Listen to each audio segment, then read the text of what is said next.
അത്യാവശ്യത്തിന് ഊബർ വിളിക്കാത്ത ആരും ഉണ്ടാകില്ല നമ്മുടെ നാട്ടിൽ. ഊബർ കുറച്ചൊന്നുമല്ല യാത്രകൾ എളുപ്പമാക്കുന്നതിൽ വലിയ പങ്ക് വഹിക്കുന്നത്. എന്നാൽ ഇനി ഊബർ വിളിക്കാൻ കഴിയില്ല ഇന്ത്യക്കാർക്ക്. ഊബറിന്റെയും ഒലയുടെയും എല്ലാം കുത്തക പൊളിച്ചുകൊണ്ട് രാജ്യത്ത് ആദ്യത്തെ സഹകരണ ടാക്സി സർവീസുമായി കേന്ദ്ര സർക്കാർ എത്തുന്നു. ഭാരത് ടാക്സി എന്ന പേരിലാണ് കേന്ദ്രം സഹകരണ ടാക്സി സർവീസ് ആരംഭിക്കാൻ പോകുന്നത്.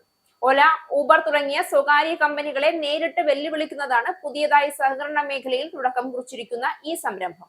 കേന്ദ്ര സഹകരണ മന്ത്രാലയത്തിന്റെയും നാഷണൽ ഇ ഗവേണൻസ് ഡിവിഷന്റെയും കീഴിലാണ് പുതിയ സംരംഭം വികസിപ്പിച്ചെടുത്തിരിക്കുന്നത്. 2025 ജൂണിൽ 300 കോടി രൂപ പ്രാരംഭ മൂലധനത്തോടെ സ്ഥാപിതമായ സഹകർ ടാക്സി കോഓപ്പറേറ്റീവ് ലിമിറ്റഡ് ആണ് പ്ലാറ്റ്ഫോം പ്രവർത്തിപ്പിക്കുന്നത്.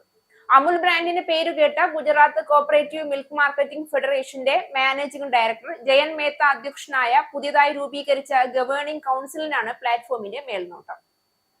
ഡ്രൈവർമാർക്ക് അവരുടെ വരുമാനത്തിന്റെ പൂർണ്ണ ഉടമസ്ഥാവകാശം നൽകുകയും യാത്രക്കാർക്ക് സ്വകാര്യ ക്യാബ് അഗ്രഗേറ്ററുകൾക്ക് പകരം സർക്കാർ മേൽനോട്ടത്തിലുള്ള ബദൽ വാഗ്ദാനം ചെയ്യുകയുമാണ് പുതിയ നീക്കത്തിന്റെ ലക്ഷ്യം.